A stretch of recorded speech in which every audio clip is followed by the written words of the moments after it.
Okay.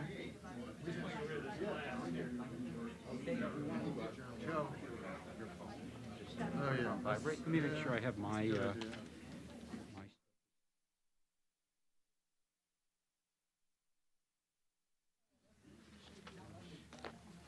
Well, leave it. You can leave. Okay. Yeah.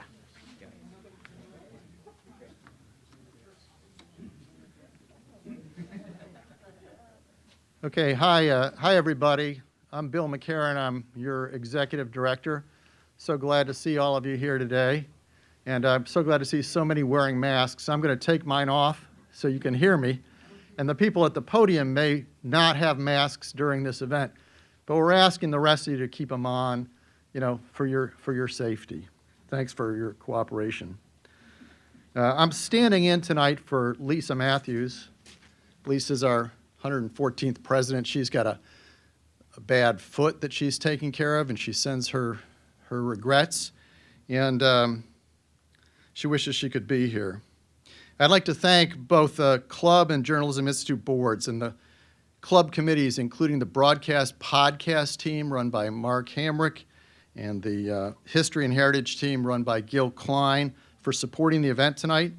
And I want to thank the staff that helped put this together, including Club Archivist Jeff Schlossberg, who's here tonight. You can give him a hand. Jeff helped plan and arrange the exhibit. And Club engineer Sal Arias, who's not here tonight, I don't think, but Sal built the beautiful case that you see here and then out in the hall that you see with other artifacts. And so we're happy about that. Tonight we're here to celebrate one of the great improvements of the National Press Club during the pandemic, the wonderful addition by loan and gift of outstanding photos and objects from the life of journalist Edward R. Murrow. Tonight we will hear about how this came to be and learn more about the items in this important collection. And because we have not had that much practice on how we do something like this and stay safe, let's take just a second more to talk about that. Masks on in this room. If you've got drinks, leave them down. We're going to have a chance to go back and get more drinks later on in the reception, so just bear with us. And I know this is not a fun announcement, but listening to it may help you remind yourself of what you know and keep safe. So we think we're in a crisis now. But in the summer and fall of 1940, the people of London were receiving unrelenting bombing and rocket assaults from the Nazis. Families were going underground every night to shelter from explosions. At that time, a journalist, an American, received permission to broadcast live from the rooftops of London during the bombing. His was the only voice in that dark night. His reports came forth from radios in homes and businesses and cars across America. His words and the sounds of the attacks came out of radios across Washington, including right here at the National Press Club. His name was Edward R. Murrow, and his heroic efforts to bring what he heard and saw from a rooftop in London helped move the American public toward the conclusion that this fight was also their fight. At the time, America was not entered into the war.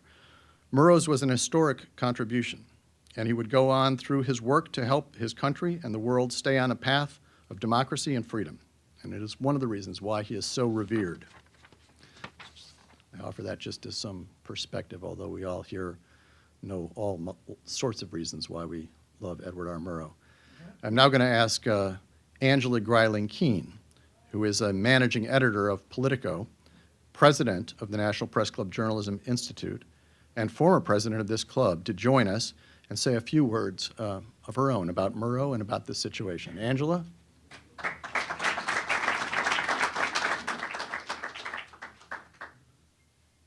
Thank you very much, Bill. It's wonderful to see so many people in person.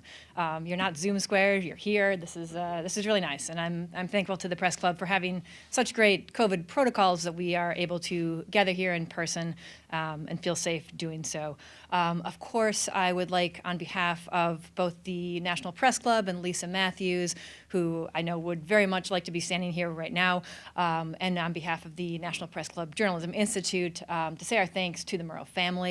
We're so glad that you can be here in person. This event is a long time coming. I know that Mike Friedman wishes that we could have done this last year, but here we are now. But thank you for for your donations of the artifacts to the club and the loan of the amazing Murrow microphone.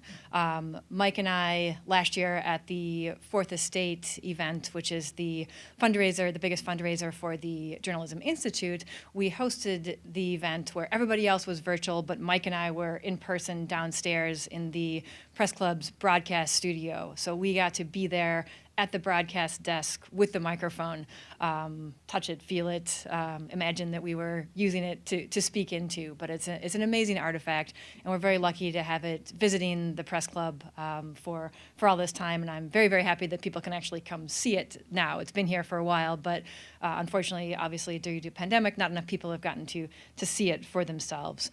Reflecting on the value of Edward R. Murrow's work, I think that this past month, if any of us hadn't thought about the impact of war correspondence, this past month has brought that home in a very contemporary way.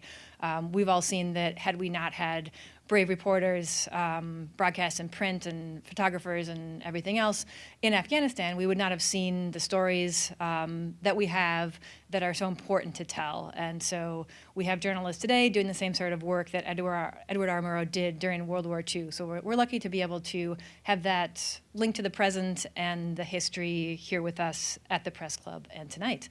And I will turn things back to Bill.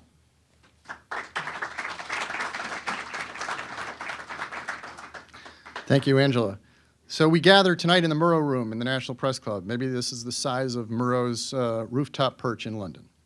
Our purpose is to hear from Mr. Murrow's family. His son Casey, as you've heard, is here with us, and from Marvin Kalb, who actually worked for Ed Murrow, and from the man I am about to introduce to you, my friend Mike Friedman. Mike was the 113th president of the National Press Club. He came in just before Lisa Matthews, and they have shared this pandemic across their years. It's been difficult. But as Murrow said, difficulty is the excuse that history never accepts. And Mike Friedman did not accept it either. He found wonderful things he could do to move the club forward while honoring the history of the profession of journalism. During his year, Mike shared important discussions with the Murrow family about having the Press Club provide stewardship of some of the artifacts and images of Murrow's great career. And so tonight, you will hear about many of the items that were donated or lent to the National Press Club and its Journalism Institute that helped tell the story of Murrow and his significant and meaningful career. Through these objects, we hope the club members and guests will continue to raise awareness of Murrow and all that he has accomplished and all that he meant and continues to mean to journalists. We are so pleased and grateful to Mike for the efforts he has undertaken, along with the Murrow family, to bring us to this point where we can share with you a wonderful and enduring exhibit of the life of Edward Murrow. Mike, you have our thanks and our congratulations. Ladies and gentlemen, please welcome the 113th president of the National Press Club, Mr. Michael Friedman.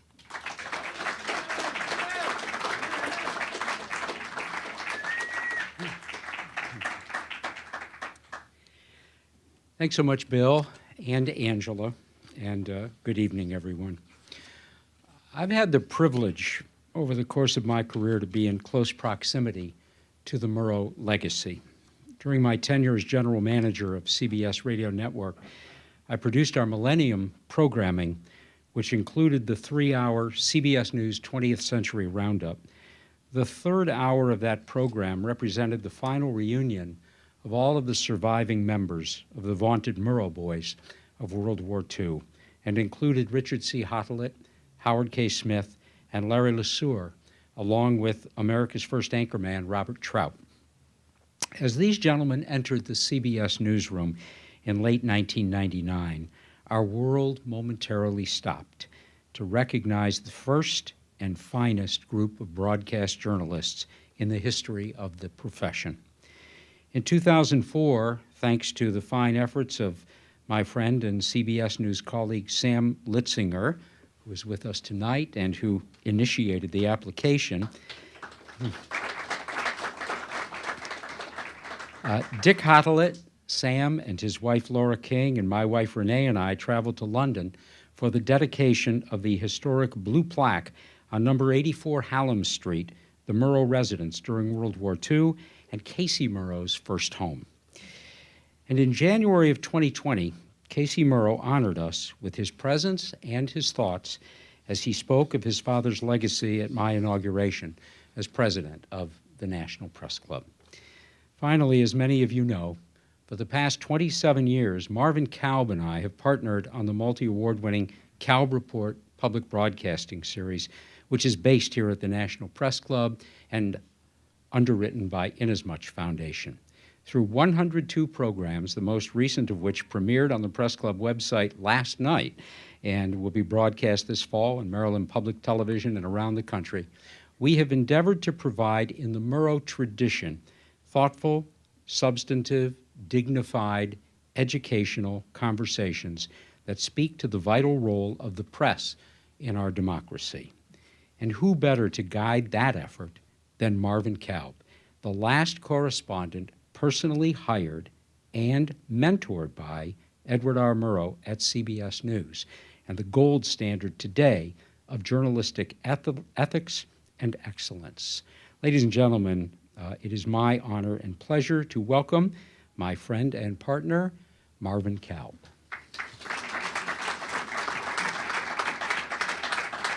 Thank you so very, very much. I feel honored indeed to have been invited to speak here tonight at this Murrow family event at the National Press Club.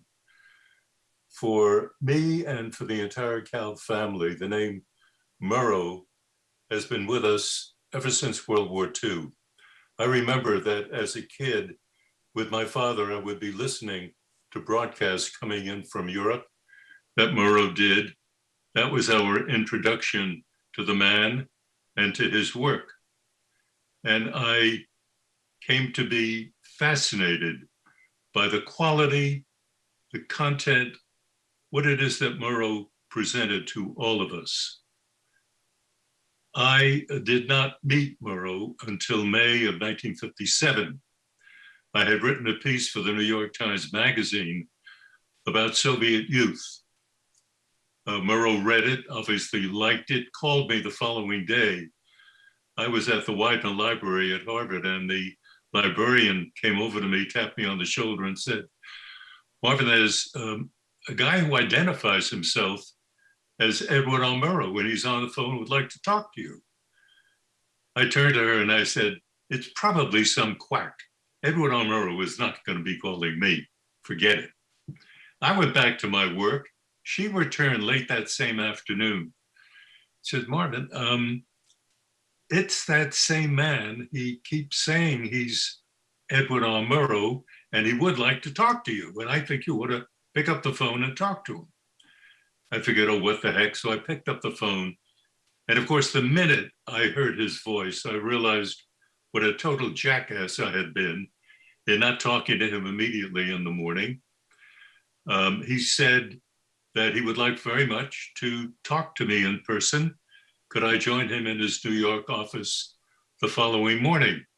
I said, yes, sir. I was there at 9 o'clock. The secretary said it will last no more than 30 minutes. I said, it's fine with me. It lasted 3 hours. Murrow was intensely curious about everything relating to the Soviet Union. He wanted to know about Soviet youth, what was in their minds, what was their association with politics, what did they think about religion, what was their family like, what was their vision of the future like. At about 12 o'clock, when 3 hours had elapsed, the secretary came in and said, Ed, you've got a lunch, you gotta get going. Yes, he stood up, put his arm around me, and he said, Marvin, by the way, how would you like to join CBS and work with me? Well, in a flash, my budding young scholar immediately said, yes, of course. And he projected me on a path that I think in his mind from the very beginning was to be the CBS Moscow correspondent. I put in my time. I started working at WCBS Radio, the overnight shift, all of those steps along the way to Moscow. And after I'd been in Moscow for only 6 months, Murrow then left CBS the very beginning, January 1961, to join the new Kennedy administration. And a month or two after that, he invited me to join him at the USIA and help him do things that figured out the communist challenge to the United States in the height of the Cold War. It was the most painful decision, one of the most painful of my life, when I felt that I had to say no to him. And I had a feeling he'd understand.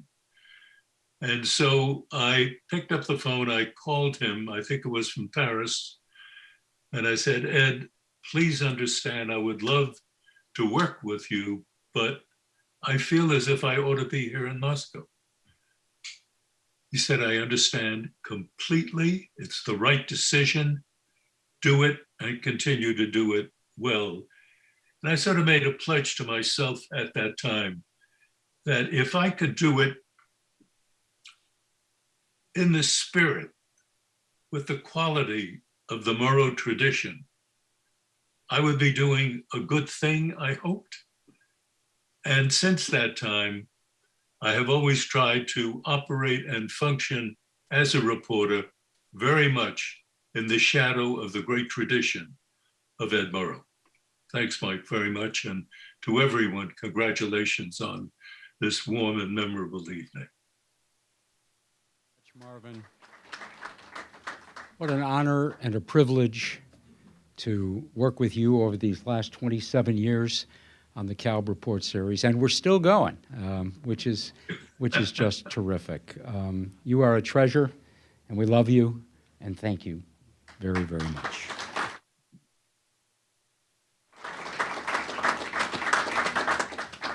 On a sunny, crisp fall Saturday last October, 2 cars pulled into a rest stop on the Garden State Parkway in New Jersey.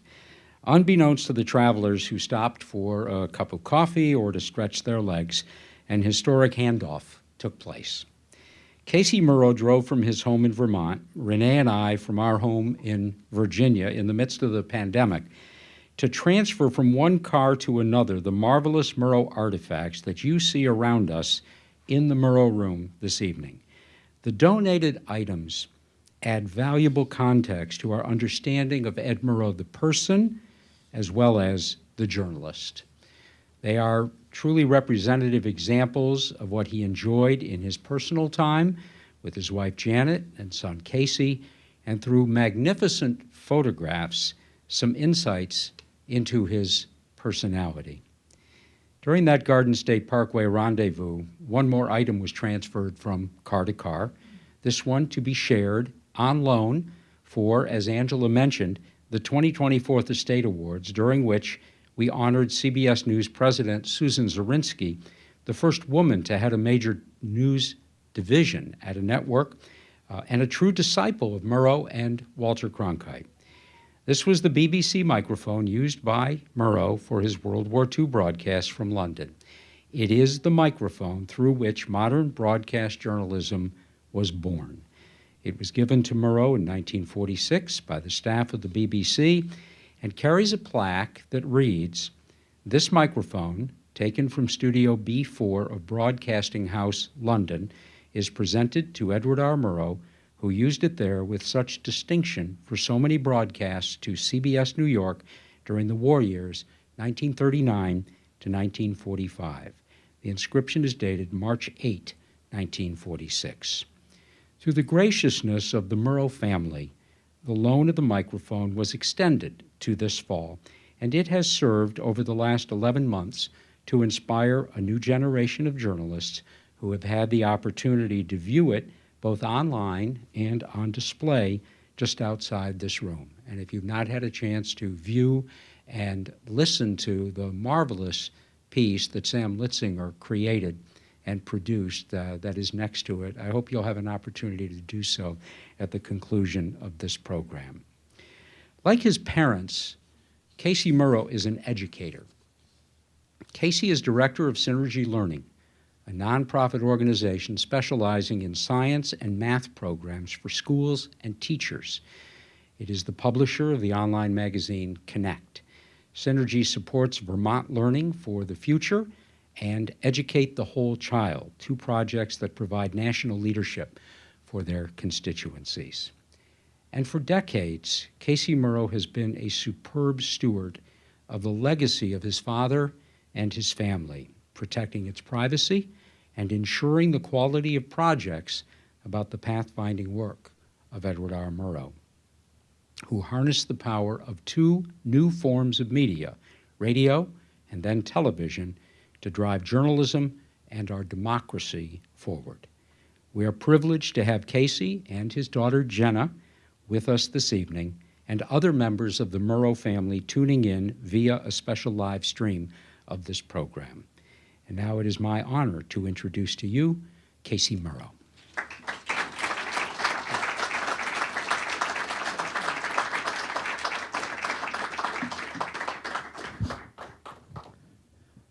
I'm thrilled to be here. Thank you very much. And thanks to Mike and Bill and Angela. We have put together a program that I hope will be useful to you in some way, and I'll somewhat walk you through it, I think, in describing some of the pieces that are here. And first of all, of course, the microphone, which Sam Litzinger has done such a beautiful job of describing in ways that I think are really exciting.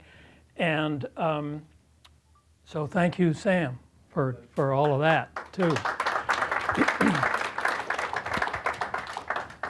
And I thought I'd start over here in this display area, where you'll see, among other things, the briefcase that my dad carried for a number of years that actually ended up going around the world with us at one point.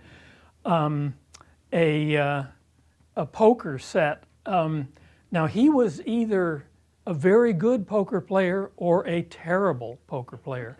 I have never understood which. I have heard two descriptions of his poker playing, both of which conflict with anything else.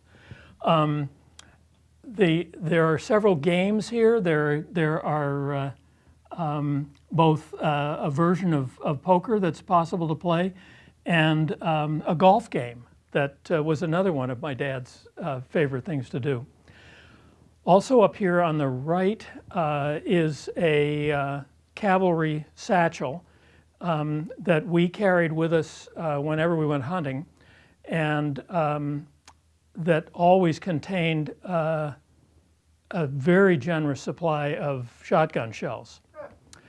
Down in this corner are two pieces of swag, definitely a person-to-person ashtray, I guess an ashtray, and a person-to-person hanger that presumably were sent out to folks in various places.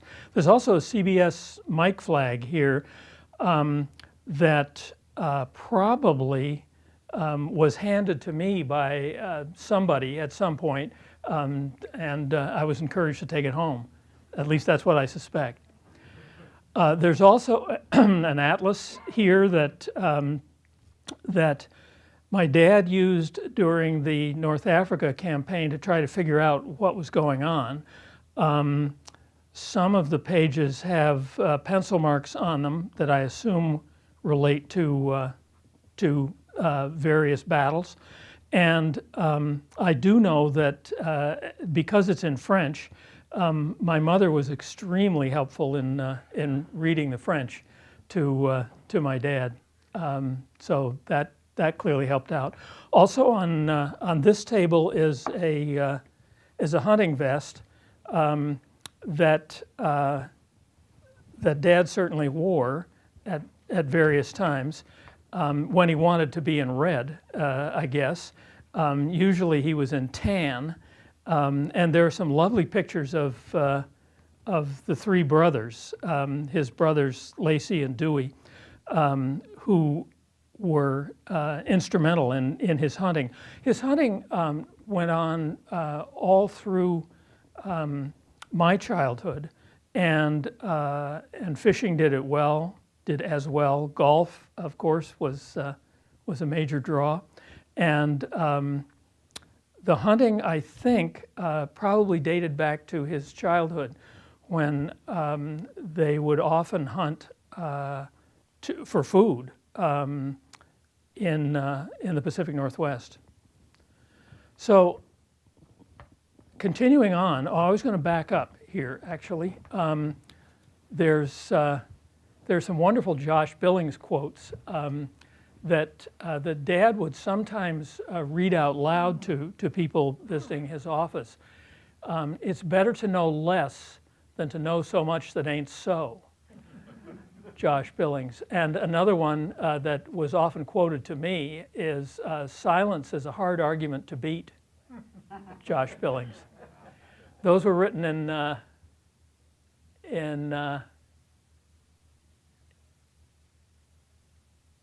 I think, well, I can't quite make out the date, but Josh Billings would write these sorts of things and sell them to people as little scripts of paper.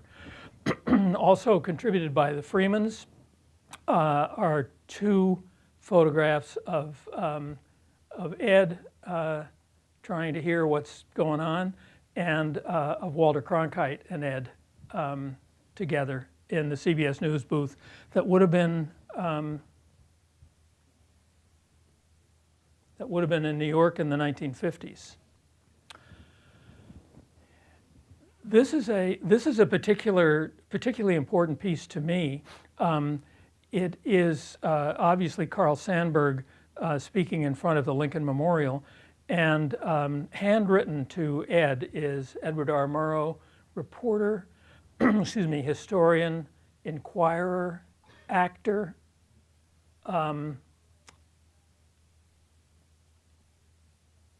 and finally seeker, which I've always thought is a fascinating term for Ed Murrow. Thinking of the whole image of being a seeker, of following stories, as he often did, very carefully. We continue along this wall with photographs of my parents. Actually, that's not really a photograph. It's a photograph of a painting. And Ed in his office, I think probably enjoying himself at that moment. And Ed in a wonderful Al Hirschfeld drawing, which then became a cover of TV Guide. And so thanks to the Freemans, we have both the TV Guide issue and this original piece, which is not actually original. It is apparently, the original is in the National Portrait Gallery somewhere. This one, I honestly don't know if Admiral Nimitz, who wrote to Ed Murrow with best wishes and warm regards, he's signing the Japanese surrender, of course, and did he do 500 of these or 1,000 of these and send them to everyone under the sun? I really don't know. Here's my dad when he was sworn in by President Kennedy for as director of the U.S. Information Agency, and that was an event that I attended, and I got quizzed quite a bit by President Kennedy on what I was studying and what I was up to. And finally, a piece that we've been unable to establish. It appears to be a man named Ehrlich, and it's an artist's proof, so it must have had some meaning to both Ed and to the photographer. Clearly, he's enjoying himself, and unfortunately, we've never been able to establish who shot the photograph. So. Interesting pieces all around from my point of view, and ones that I think are significant to the history of the family. I do also want to thank my wife Meredith Wade and our sons Derek and Ethan and Jenna, who's here, to have agreed to the whole process of bringing these pieces to the National Press Club. So I think that then we have. Thank you. I think we have maybe some questions, right? If anybody has questions for Casey, we have a microphone. Do we have a microphone? Does anyone want the microphone? We weren't sure if anybody had I have a question, Bill. Sure. Never a lack of questions. Casey, I'm wondering because when I meet broadcasters these days, even if they're retired, they usually tend to be really into the news junkies. So I'm wondering, especially from your point of view as the man's son, was there always news around, lots of newspapers? Did he listen to other radio shows, not just his own? He did, and he did quite extensively. He also read phenomenal amounts of print material, which was of great interest to him. I know great interest to him personally. He had a stand-up desk, and he had a constant flow of newspapers coming in. So, as the son of, I made the mistake of working for ABC Television News one summer. And I think, I don't know who here is representing ABC, if anyone is, but I think that they took advantage of me.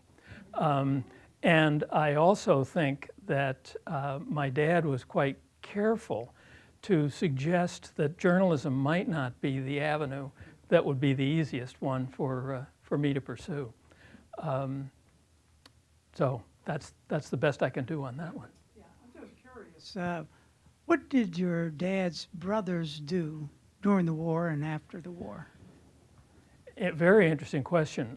Lacey Murrow was a in his later years was a retired general, and he was the oldest brother of the three, and he ran a company here in Washington, D.C., in which he had a transportation consulting business. For better or for worse, he did a lot of work for the Saudis.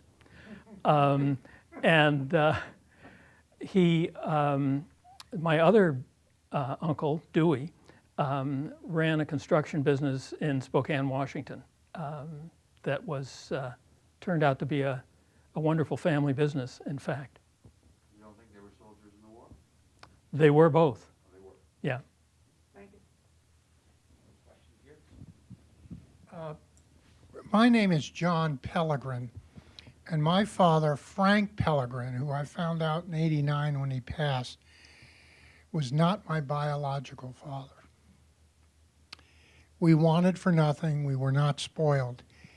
He was in charge of press camps in the European theater during World War II. He was a journalist by profession. Oh, boy, it's tough stuff. I'm curious, when your dad passed, he had great admiration for both Walter Cronkite and for your father. When did your father pass? 1965. 65. And do you realize that my father and everyone in that World War II generation, it has been called the greatest generation. He was on a troop ship about to land on Anzio, got off, and an hour later the troop ship blew up. My father's voice is on the History Channel. He climbed Mount Vesuvius with his troops, a few troops. The packs back, they didn't have cell phones or satellites. 60-pound packs. If I'm on one side of Mount Vesuvius when it blew in '44 and you're on the other, You can't hear me. You're an eighth of a mile away. I could wave at you, but that's it. And it's still an active volcano. And my, Very little. Was there a question for this? I'm not sure. well, I just wanted to give context to the greatest generation of which my father and your father was. And we're the next generation is a pretty sad name. It's something like, get your act together generation or something. But thank you so much. My bride is a member of the National Press Club, and we really appreciate all the efforts. Great.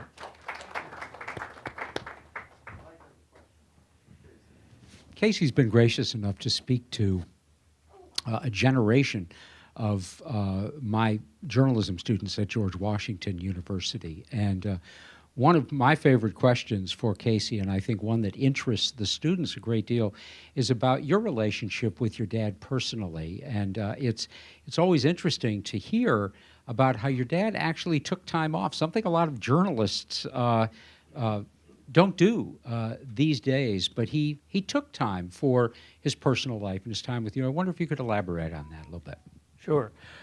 He, unlike today, when everything is 24 hours and 7 days a week, there was a downtime in the summer for many, many journalists, many television personalities as well.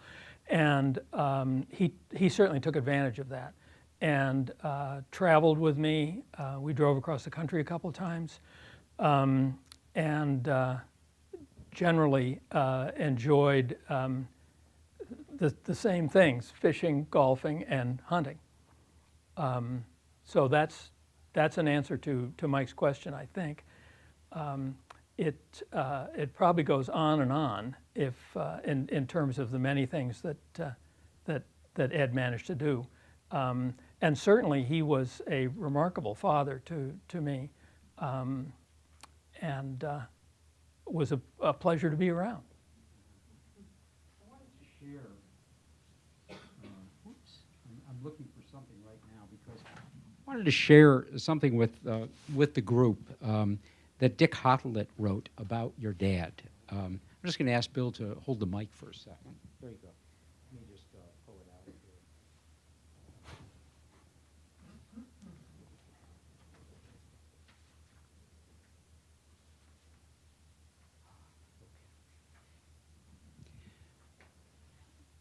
At one point, those of us who had the honor of working with Richard C. Hottelet in the latter part of his life, at one point I asked him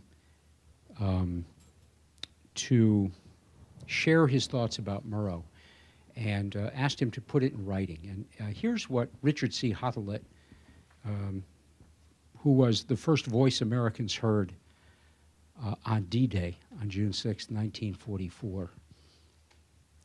He wrote, "Even now, many years later, I think of Ed Murrow in superlatives, a skilled, tenacious reporter and a brave man, a fine human being.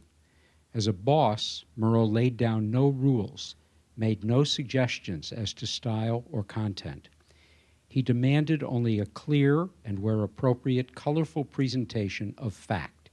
He was scrupulously fair, and his colleagues accepted his choices without complaint. He led by example, not command. Murrow's usually furrowed brow expressed a pessimistic side, perhaps to guard against indulging a nationwide audience that wanted good news. Yet when he smiled, it was like a sunrise. He knew his own worth, but was not arrogant or overbearing. He had a sense of theater, as in his stress on "this is London," as well as in a Churchillian sonority that often marked his speech. Murrow's physical bravery was matched by moral courage that rang out in his television documentaries. His style was serious. Long experience at the microphone did not make him casual. He saw his broadcast as a service to the American people. I'm interested in your take on Dick Hottelet's take on your dad. I love that quote. I think it's remarkably accurate, and Ed certainly did, I think, struggle sometimes with pessimism and with anxiety about doing the right thing, which I know he stewed about a tremendous amount of time. Stewing was a word that he liked to use, and I think that's accurate. So I think Dick Hodelet's words are well worth paying attention to, definitely. Casey, thanks so much for what a wonderful event this is here this evening. I feel like we've baptized the Murrow room and finally in an official way. I have two questions real quickly. What do you think your father would think about the state of commercial journalism, especially broadcast journalism today? And given the duality of the National Press Club, which is both professional and social, someone was asking in line tonight, what do you think Murrow would have asked to had to drink? So what does he think of journalism today, and what would he have had as a cocktail if he were able, and we would have the pleasure of having him join us here this evening? The answer in reverse is Scotch on the rocks, and then I think he would struggle with modern journalism.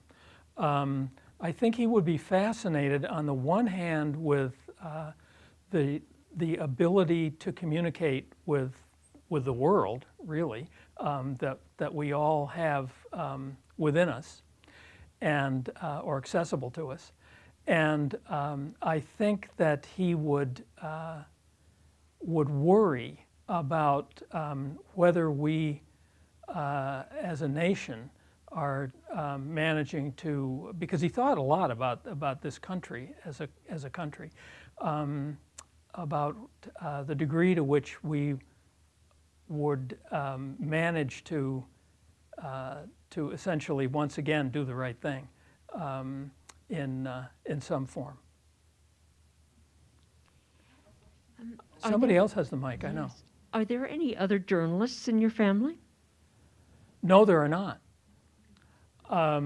Only one person who made an effort at journalism, which was my cousin Josh Nelson, and he did a yeoman work in working for a variety of local outlets. Mr. Murrow, your dad said something that is somewhat relevant to today. Granted, there's a lot of things he said, but one was about speed and what I think there was the transition from radio to television and such. But he said speed can multiply the distribution of information that we know to be untrue. Do you recall him talking to you about that, or a moment when he said that to you? No, I do not. I would love to be able to answer that question. I think it would be very pertinent, but unfortunately, no, I do not.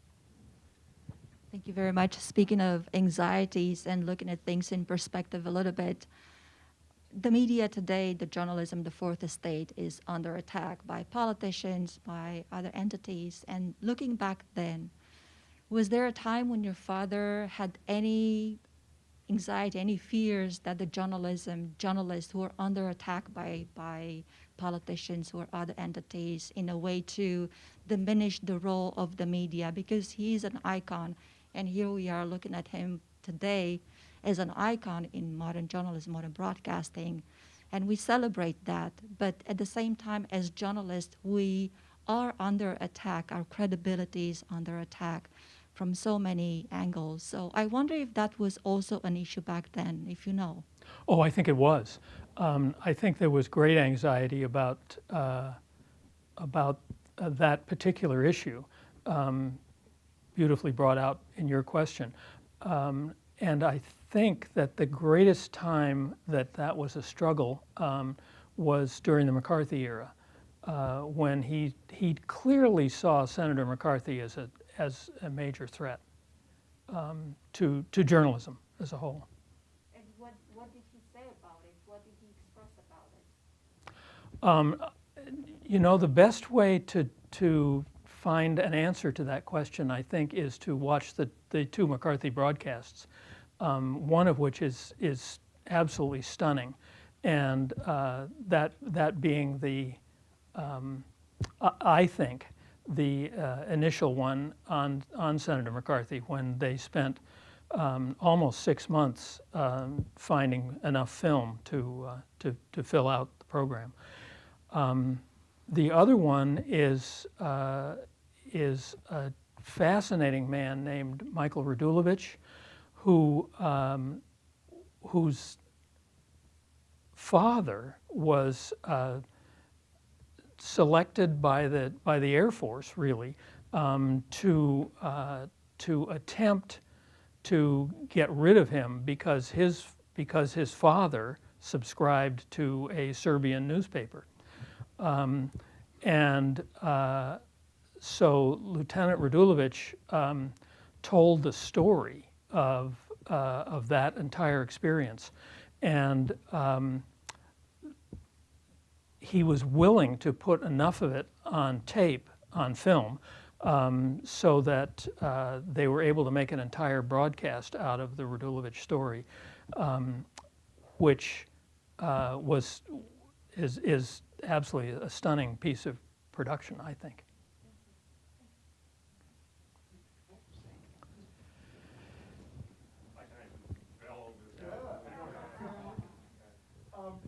I've become a kind of Janet Murrow groupie over the years. Can you say a few words about your mom's journalism career and her philanthropic work as well, since you've got another Murrow photo up there of your mom? Sure, we do indeed.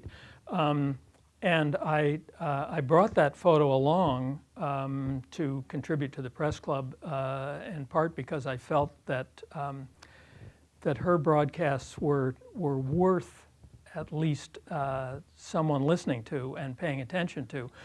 Sam Letzinger, who just asked that question, has done just that in finding some Janet Murrow broadcasts.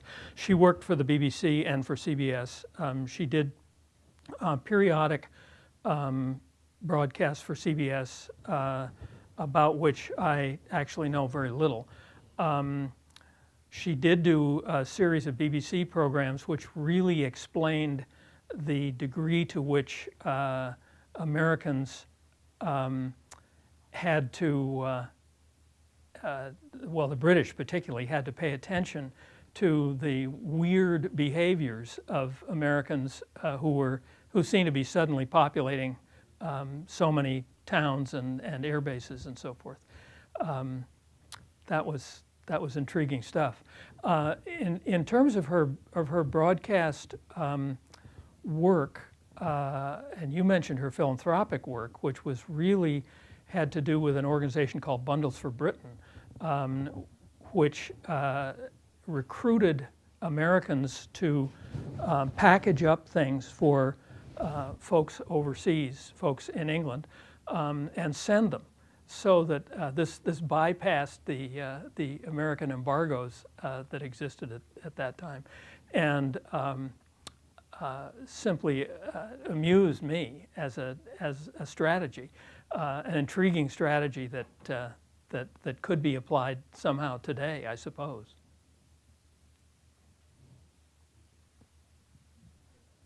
Great. Thank you, Casey. Everyone.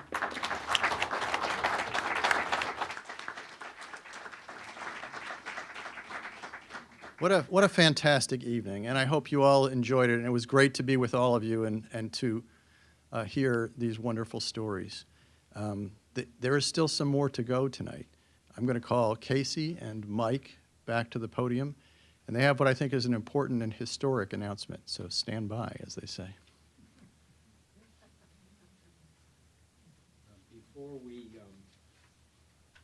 Before we go forward with it, I just wanted to mention something, because tonight we've had the pleasure, as a result of the mask mandate, to see most of you. And there are some in our audience who would be more recognizable without their masks.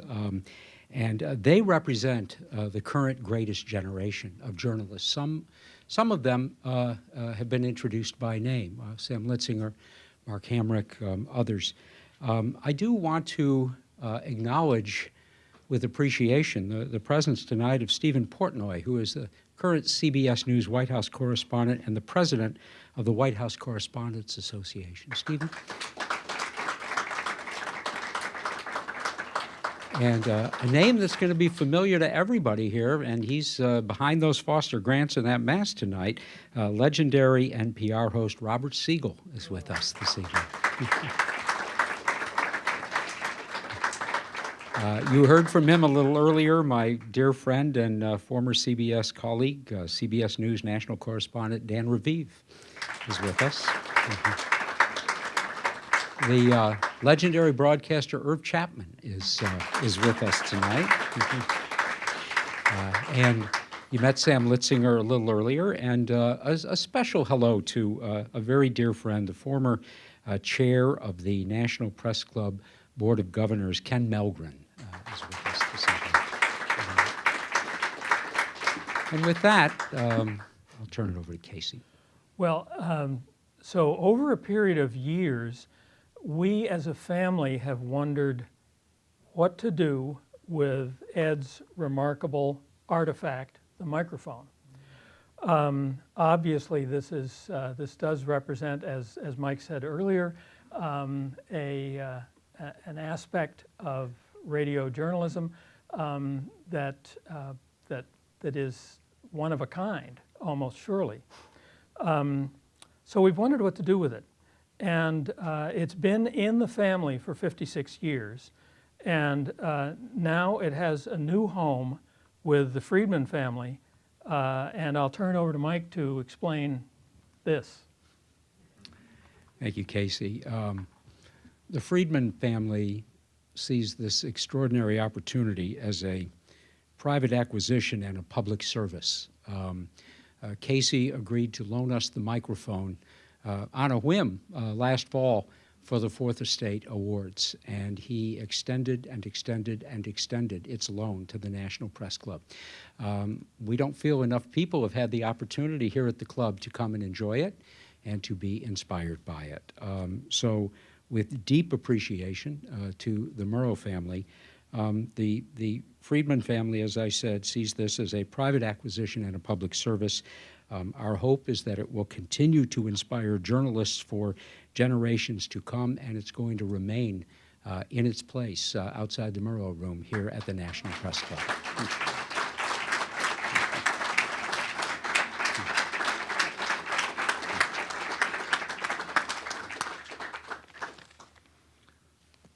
Wow, that is amazing, and we will not be able to exceed that.